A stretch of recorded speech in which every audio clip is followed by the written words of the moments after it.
every aspirant who is preparing for phase 2 of RBI grade B shall have one goal in their mind, and that goal is very simple कि मुझे RBI grade B officer बनना है। No matter what, मेरी कितनी तैयारी है, मेरे अंदर कितना कॉन्फिडेंस है, मैंने कितनी रिविजन्स कर ली हैं, that is secondary for you right now. I know all these things matter, but your thought process should be like कि मुझे RBI ग्रेड बी ऑफिसर बनना है, किसी भी तरह मुझे पूरी मेहनत करनी है। And if I tell you the game is all about, शायद ये पिछले बार का कट ऑफ था, ठीक है, तो इससे पेपर आसान आ गया तो 10-12 मार्क्स ऊपर चला जाएगा, टफ आ गया तो शायद 5-6 मार्क्स नीचे चला जाएगा। तो 235 मार्क्स कट ऑफ है। अगर मैं इंटरव्यू में आई एज्यूम के यू गेट 25 मार्क्स, तो 210 मार्क्स आपको कुछ लेने हैं around from 300, where you will really have a good chance to become RBI grade B officer. और अगर आप बिल्कुल कम तैयारी के साथ जाएंगे, एक एवरेज तैयारी के साथ भी जाएंगे ना, आई एम श्योर, क्योंकि एग्जाम डिस्क्रिप्टिव है, आप 150 तक स्कोर कर लेंगे।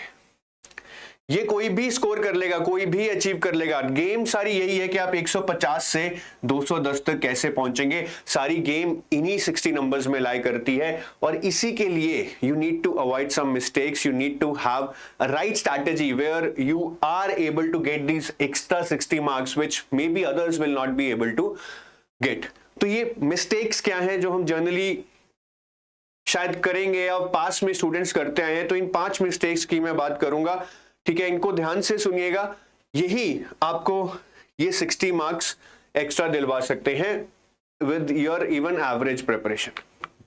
सबसे पहली, not covering July current affairs. बहुत सारे लोग they will just depend upon the current affairs that they have read for phase 1। नहीं, जुलाई के करंट अफेयर्स करने हैं एग्जाम में। There can be current affairs आज till 22nd 23rd of July, तो हमें वो छोड़ने नहीं है। और स्कीम्स को डेप्थ में जरूर करिएगा। Do not be under an assumption के बूस्टर पढ़ के या कुछ और पढ़कर आपकी स्कीम्स हो जाएंगी। For phase 2 exam of RBI grade B you would have to study schemes in depth. पिछले बार 30 नंबर की स्कीम्स आए थे, इस बार कम भी आ जाए तो 20-25 नंबर की आने वाली हैं। That can really be a game changer.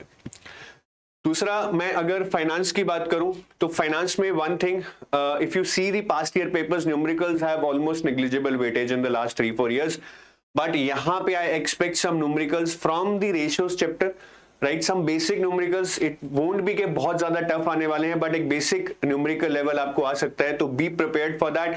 बिल्कुल छोड़ के मत जाइएगा, you can not afford to do that. और RBI notifications which you saw came in phase 1, right? Lot of RBI notifications came. Similar RBI notifications will also come in your phase 2 exam, so please do not refrain from doing RBI notifications. ये आपको करनी ही करनी है। ये most common mistake है जो लोग करते हैं कि फाइनेंस के करंट अफेयर्स में RBI नोटिफिकेशंस को अच्छे से नहीं करते हैं, क्योंकि वो टफ होती हैं, बिल्कुल टफ हैं, बट नंबर इसी से आने वाले हैं। Then not practising descriptive writing like a winner. अब डिस्क्रिप्टिव राइटिंग प्रैक्टिस करनी है, सबको पता है, बट क्या वो पैशन से, वो एक RBI ग्रेड बी ऑफिसर के एंथुसियाज्म से आप प्रैक्टिस कर रहे हैं? नहीं, उसी से डिसाइड होगा कि आपका डिस्क्रिप्टिव राइटिंग कैसा होने वाला है। Most of you would be focused on knowledge knowledge knowledge, ये भी पढ़ लो वो भी पढ़ लो, जिससे डिस्क्रिप्टिव आंसर हो जाएगा। You try writing one answer and you will realise that without practice, even if you have knowledge, you will not be able to express that. ये मेजर प्रॉब्लम होती है। तो descriptive writing you need to practise like a winner. कहते हैं ना, जी तोड़ मेहनत, वो जी तोड़ मेहनत करनी पड़ेगी आपको डिस्क्रिप्टिव राइटिंग में। I can tell you from my experience, even with average college, even average knowledge, even with average content, descriptive writing आपका पेपर अच्छा हो सकता है अगर आप कुछ चीजों पे काम कर लें, जिसके ऊपर मैंने बहुत सारी वीडियोस बनाई हैं। स्पेलिंग मिस्टेक पे काम करें, अपनी टाइपिंग स्पीड पे काम करें, वर्ड लिमिट में लिखने की काम करें, और इंटरफेस पे जरूर प्रैक्टिस करें। जो एग्जाम लाइक इंटरफेस होता है उसके ऊपर जरूर प्रैक्टिस करें। There is no point in practising on full screen on a laptop, और even worse practising using pen and paper.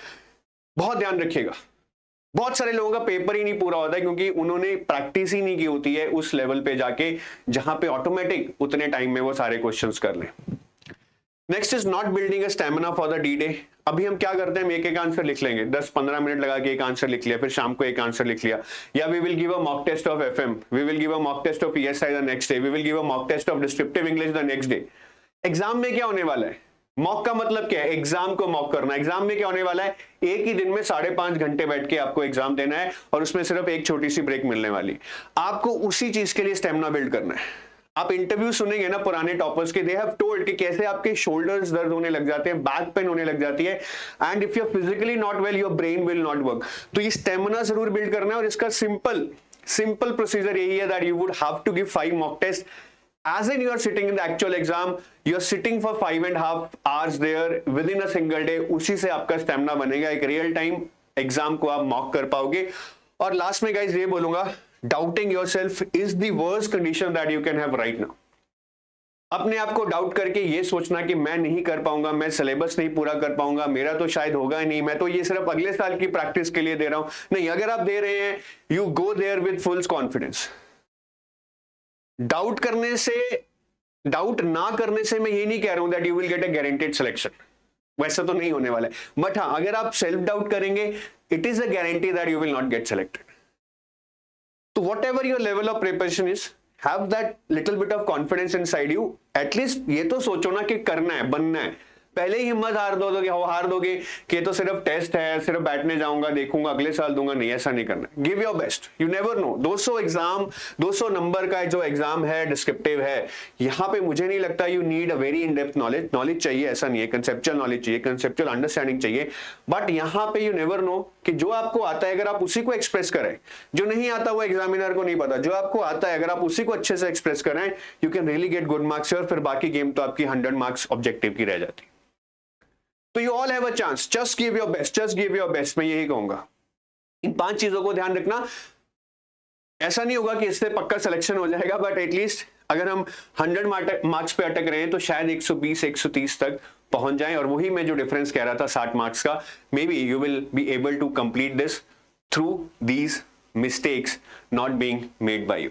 और if you are still looking for some assisted preparation, वैसे बहुत देर हो चुकी है, I'm not sure how much this crash course will help you, but still अगर आप एक फुल कॉन्फिडेंस से जाना चाहते हैं कि हाँ, मैंने जो भी पढ़ा है रेलेवेंट पढ़ा है, एटलीस्ट एक गो थ्रू कर लिया है, then this crash course can be of help to you.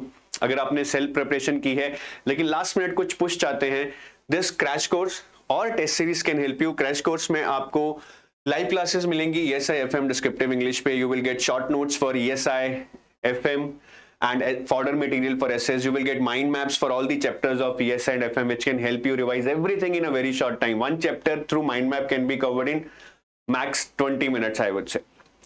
Then current affairs मिलेंगे आपको पूरे डिटेल, जुलाई के भी मिलेंगे, which is very very important. Test series में मतलब आपको सारे MCQs मिलेंगे, FM पे, ESI पे, मॉक टेस्ट मिलेंगे, and detailed evaluation would be done for your test. And test series में सिर्फ आपको क्वेश्चंस मिलेंगे, ESI objective, FM objective, ESI के डिस्क्रिप्टिव प्रैक्टिस क्वेश्चंस मिलेंगे, FM के डिस्क्रिप्टिव प्रैक्टिस क्वेश्चंस मिलेंगे, करंट अफेयर्स में MCQs मिलेंगे, फुल लेंथ टेस्ट भी मिलेंगे, वो इधर भी मिलेंगे आपको, ठीक है, दोनों में ही मिलेंगे। और इवैल्यूएशन आपकी पर्सनलाइज्ड इवैल्यूएशन की जाएगी, डिटेल्ड फीडबैक दी जाएगी आपकी, which is very very important. मतलब मेरे हिसाब से इस टाइम पे 50% time should be spend in reading, 50% time should be spend in descriptive writing, because ultimately वही डिसाइड करने वाला है कि आपके कितने नंबर आने वाले। And we are running 50% off on this crash course, ठीक है। To avail this discount there is a link in the description, तो डिस्क्रिप्शन में जाके आप चेक कर सकते हैं कि क्या कूपन कोड है, कैसे इस 50% ऑफ को आप अवेल कर सकते हैं। So that is all from my side. I wish you best of luck. I know you're giving your best, but you need to be even the bestest version of yourself to get this job in the year 2023. Bye bye, have a nice day.